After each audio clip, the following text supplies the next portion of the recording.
Movie के starting में हम देखते हैं एक रसीले भैया को। दरअसल ये चमकीले भैया और कोई नहीं है, हमारे भोंदू भैया ही हैं। अब आपको लग रहा होगा कि ये भैया तो बहुत चमकीले हैं, तो भोंदू भोंदू काहे बुला रहे हो? तो भाई साहब, इसके लिए हमें जाना पड़ेगा फ्लैशबैक में, जहाँ हमारे भोंदू भैया एक पार्टी में मुंह से राल टपकाए सोफे में बैठे दिखाई दे रहे हैं। हर कोई चारा खा रहा है सिवाय हमारे भोंदू भैया के। वो चारे को देख सिर्फ राल टपकाए जा रहे हैं। तो उसी वक्त एक छेदूलाल टपक पड़ता है हमारे भोंदू भैया के सामने। दरअसल छेदूलाल और भोंदू भैया एक दूसरे के मित्र हैं। छेदूलाल बोलता है, भैया राल टपकाना छोड़ो, चारे के पास जाओ, उसे खाने की कोशिश करो। आपका शर्मिलापन आपके छोटे भाई को इंसाफ मिलने से रोक रहा है। ये बात सुनते ही हमारे भोंदू भैया दारू का 2 गिलास खींच लेते हैं और बोलते हैं, भाई तूने सही कहा, मेरे भाई को इंसाफ मिलना बहुत जरूरी है। बोलकर चले जाते हैं चारा के पास। इमोशन में भोंदू भैया का डांस बाहर निकल जाता है। अब हालांकि भोंदू भैया का डांस नाम की चिड़िया से दूर दूर तक कोई नाता नहीं है, फिर भी उन्होंने आज ठान लिया था कि छोटे भाई का सवाल है। अब भैया का डांस देख सब हंस रहे थे, लेकिन उस चारे को तरस आ जाता है हमारे भोंदू भैया के ऊपर कि बेचारा कितना मेहनत कर रहा है चारे के लिए। तरस खाकर चारा भी उनके साथ में नाचने लग जाती है। भोंदू भैया को चारा तो नहीं मिला, पर एक हौसला जरूर मिल जाता है आगे चारे को खाने का। अगले दिन भोंदू भैया अपनी मॉम से पूछते हैं कि हमें कोई लड़की घास क्यों नहीं डालती। तो उसकी मॉम उल्टा उस पे चिल्लाकर बोलती है कि घास घोड़े को डाला जाता है, कुत्ते को नहीं। फिर उसी दिन रात को हमारे भोंदू भैया एक और पार्टी में दिखाई देते हैं। मतलब कि उन्होंने ठान लिया है कि छोटे भाई को इंसाफ दिलाए बिना वो चुप नहीं बैठेंगे।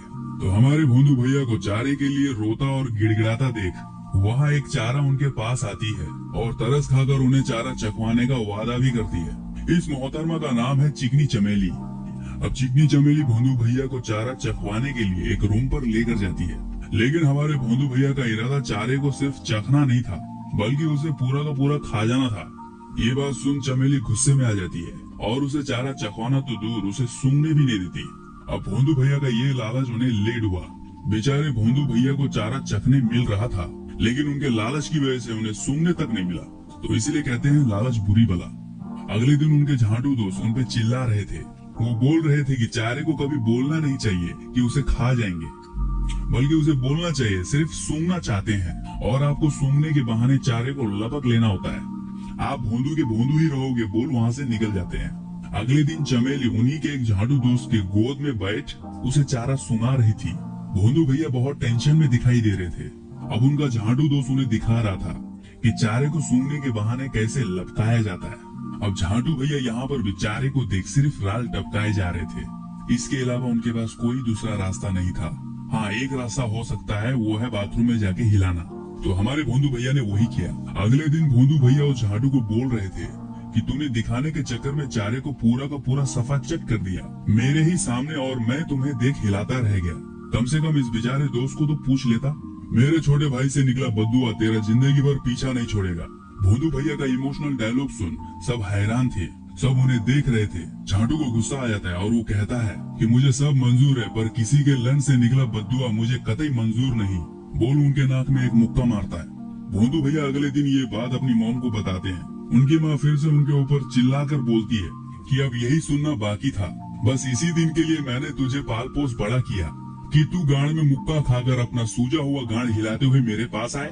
तो अगले दिन हम देखते हैं कि भोंदू की माँ भोंदू को एक हॉलिडे पर लेकर जा रही है, जहाँ भोंदू एक खूबसूरत चारा रानी को देख फिदा हो जाता है। तो अब भोंदू भैया चारा के पास जाकर उसका नाम पूछते हैं और भोंदू भैया नाम के बाद डायरेक्ट उसको प्रपोज कर देते हैं। अब चारा रानी हैरान होकर बोलती है, अबे भोंदू है क्या? तो भोंदू बोलता है, अरे तुम्हें कैसे पता? अब एक तो चारा रानी यहाँ कंफ्यूज थी और दूसरी तरफ उसको हंसी भी आ रही थी। भोंदू भैया उसको हंसता देख अपनी बेइज्जती फील करते हैं और अपना मुंह लटकाए वहाँ से जाने लग जाते हैं। तो चारा रानी उन्हें रोक बोलती है, अरे बुरा मत मानो, दरअसल तुम्हारी हरकत ही कुछ ऐसी है कि कोई भी हैरान हो जाएगा। दरअसल कोई भी लड़की एक लड़के से ये एक्सपेक्ट नहीं करती जैसा तुमने किया। खैर हम दोस्त बन सकते हैं, बोलकर उसे रात को एक बीच पर मिलने के लिए बुलाती है। अब यहाँ भोंदू भैया की निकल पड़ी, उनके उदास चेहरे पर स्माइल आ जाती है। अब उनका सपना सच होता दिखाई दे रहा था। उनके छोटे भाई को इंसाफ मिलने वाला था, छोटे भाई की प्यास बुझने वाली थी। भोंदू भैया बहुत एक्साइटेड थे। आगे हम देखते हैं दोनों को बीच पर, जहाँ भोंदू भैया बोल रहे थे कि उनके साथ क्या क्या बुरा हुआ है। वो अपनी दुख भरी कहानी चारा रानी को सुनाते हैं। वो बोलते हैं कि उनके छोटे भाई को अभी तक इंसाफ नहीं मिला। जो भी चारा उनके पास आता उनके भाई को उठाकर चल जाता। मेरा छोटा भाई हर एक दिन उठता है ये सोचकर कि आज उसे चारा मिलेगा, लेकिन वो सिर्फ एक सपना बनकर रह जाता है। चारा मिलना तो दूर, अभी तक उन्होंने चारे को सूंघा तक नहीं। ये इमोशनल कहानी सुन हमारी चारा रानी भावुक हो जाती है। तभी भोंदू भैया बोलते हैं, कम से कम तुम तो मेरे छोटे भाई को इंसाफ दिला सकती हो। मैं दुनिया से हार चुका हूँ, मेरे छोटे भाई का रो रो कर बुरा हाल है, प्लीज रहम करो। अब यहाँ चारा रानी बहुत इमोशनल हो जाती है और बोलती है कि ठीक है, मैं एक पप्पी दे सकती हूँ, उसके अलावा और कुछ भी नहीं। तो यहाँ भोंदू भैया को उसके दो झाटू की बात याद आ जाती है कि चारे को सूंघने के बहाने ही खाया जाता है। तो भोंदू भैया बोलता है, ठीक है, मैं तुम्हारा कर्जदार रहूंगा। दोनों एक दूसरे के करीब आ जाते हैं। तभी चारा बोलती है, इतनी आसानी से नहीं, इससे पहले तुम्हें मेरे लिए एक गाना गाना पड़ेगा। तो भोंदू भैया वहाँ पर गाना गाने लग जाते हैं। वो गाना कुछ ऐसा था, चारा को रानी से प्यार हो गया, चारा चखने को तैयार हो गया, चारा चखवाने को राजी हुई और दोनों में घापाघप संसार हो गया। अब ये गाना सुन चारा रानी मदहोश हो गई। कहीं न कहीं चारा रानी के दिल पे टच हो गया था ये गाना। तो फाइनली चारा रानी ने चारा चखवाया और हमारे भोंदू भैया ने चारा को सूंघने के बहाने चारा पूरा का पूरा खा लिया। अब जाके भोंदू के छोटे भाई को इंसाफ मिल पाया। मगर भोंदू भैया को ये बात मालूम नहीं था कि शेर को खून चखवाने से उसकी भूख नहीं मिट जाती, बल्कि भूख और बढ़ जाती है। सेम टू सेम भोंदू भैया के छोटे भाई ने चारा चख लिया था। अब उसका मन कहाँ भरने वाला था, अब उसे और चारा चाहिए। अब एक वैरायटी का चारा उसको शांत नहीं कर पाएगा, वैरायटी के चारे चाहिए। तो यहाँ हमारे भोंदू भैया का छोटा भाई अब और भूखा हो गया था। अब भोंदू भैया अपने भाई को शांत करवाने के लिए वो अपना लुक ही चेंज करवा लेते हैं, ताकि भारी मात्रा में चारा उनके पास आए, उन्हें चारा के लिए तरसना ना पड़े, बल्कि चारा खुद पास आकर बोले कि ले चख ले। और सेम टू सेम ऐसा ही होता है।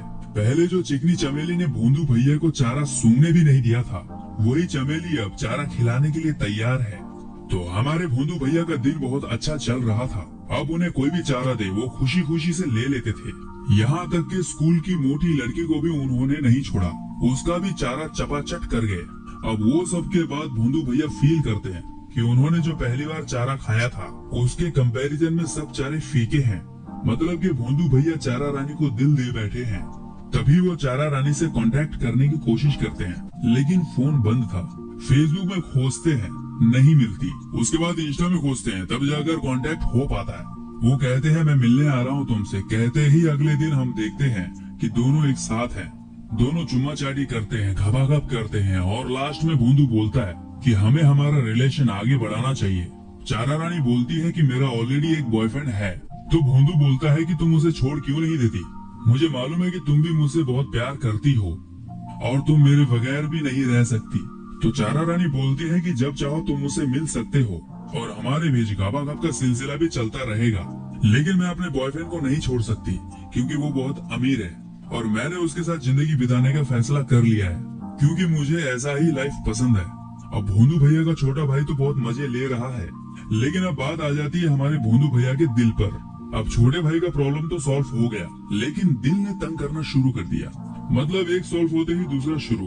तो उनको दिल से बुरा लग रहा था कि उनकी चारा रानी सिर्फ उनके साथ घबाघब ही करना चाहती है। मतलब अब ये हो रहा था कि भोंदू भैया अपने छोटे भाई के इंसाफ के चक्कर में दिल की कुर्बानी दे बैठे। तो उसके बाद हमारे भोंदू भैया टूटे दिल के साथ वापस घर आ जाते हैं और उनकी मॉम उनको देख ये समझाती है कि जिंदगी में बेटा बहुत कुछ होता है, हौसला रख, सब ठीक हो जाएगा। अगले दिन स्कूल में झाटू भोंदू के लिए जाल बुन रहा था, लेकिन उसका जाल उसी पे भारी पड़ गया। वो भोंदू के नाम पे मोटी को भड़का रहा था, लेकिन मोटी उस पे ही लट्टू हो जाती है। अब झाटू उसे पीछा छुड़ाना चाहता है। ये बात मोटी को पता चलते ही वो एक मुक्का झाटू के नाक पे मारती है और झाटू स्लो मोशन में जाके गिरता है। जैसे शुरुआत में झाटू ने भोंदू को मारा था, ठीक वैसे ही अब दूसरी तरफ चमेली भोंदू को चाहने लगी है, तो भोंदू को डेट के लिए पूछती है। भोंदू भैया भी मान जाता है क्योंकि वो अपने टूटे हुए दिल को शांत करना चाहता था। वहाँ चमेली बोलती है कि मैं सच में तुमसे प्यार करने लगी हूँ। तो भोंदू भी उसको बोलता है मैं भी। हालांकि उसका दिल चारा रानी को ही चाहता है, उसको भुला नहीं पा रहा, फिर भी तसल्ली के लिए ही बोल रहा होता है। अब दोनों का रिलेशन बहुत आगे बढ़ जाता है। अब भोंदू भी चमेली को चाहने लगा है, लेकिन उसी वक्त चारा रानी का कॉल आ जाता है। वो बोलती है कि मैं तुम्हारे टाउन पे हूँ, मुझे पिक करने आओ। भोंदू घबरा जाता है, टेंशन में पता नहीं क्या क्या बड़बड़ा रहा होता है। चमेली को लगता है कि उसे शायद सुसु आया होगा। तो भोंदू बोलता है कि मैं तुमसे अभी मिलता हूँ बोलकर वहाँ से चला जाता है। चारा से मिलता है और चारा रानी उसे किस करती है और भोंदू चारा रानी को अपने घर लेकर जाता है। घर आने के बाद उसकी मॉम चारा को अपने परिवार की एल्बम दिखाने लग जाती है। अब उसी वक्त भोंदू को चमेली का कॉल आ जाता है। वो कहती है कि तुम थोड़ी देर के बाद आने वाले थे। तो भोंदू भैया बोलते हैं कि आज मेरी कजन सिस्टर आई है और मुझे उसके साथ टाइम स्पेंड करना पड़ेगा, तो इसीलिए मैं आज नहीं आ पाऊंगा, हम लोग कल मिल लेंगे। तो यहाँ चमेली गुस्सा होकर बोलती है कि क्या मैं तुम्हारे लिए कुछ मायने नहीं रखती। तो भोंदू भैया बोलते हैं हमारा अभी रिलेशनशिप शुरू हुआ है, तुम मुझे इस तरह से हक नहीं जता सकती, बोल फोन काट देते हैं। अब भोंदू भैया यहाँ कंफ्यूज थे कि उन्हें चमेली चाहिए या चारा रानी। वो अपनी मॉम को सारी बातें बताते हैं। उनकी मॉम यहाँ चिल्ला के तो नहीं बोलती, लेकिन प्यार से कहती है कि तुझे अपने दिल की सुननी चाहिए, क्योंकि ये दिल का मामला है, यहाँ पर दिमाग को यूज मत कर, जो तेरा दिल कहे वही कर। अब यहाँ भोंदू भैया चारा रानी के साथ जिंदगी बिताने का फैसला कर लेता है दिल से।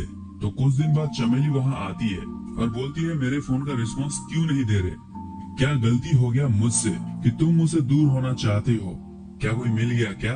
तो भोंदू यह बोलता है मेरा दिल कहता है कि शायद हम दोनों एक दूसरे के लिए नहीं बने, हमारी जोड़ी कहीं और है। वहाँ पर चमेली बहुत रोती है, लेकिन भोंदू भैया उसको वहाँ से जाने के लिए बोलते हैं। उसके बाद कुछ साल बीत जाते हैं। अब भोंदू भैया ने चारा से शादी कर ली है, उसके साथ जीवन अच्छे से बिता रहे हैं और वो चारा के साथ बहुत खुश भी हैं। अब यहाँ बात आती है कि भोंदू भैया ने चमेली के साथ अच्छा किया या बुरा। इसका जवाब आपको इस मूवी के एक्सप्लेन में मिल जाएगा। अगर आपने शुरू से इस स्टोरी को नोट किया हो तो आप ये पता लगा सकते हैं कि भोंदू ने सही किया या गलत।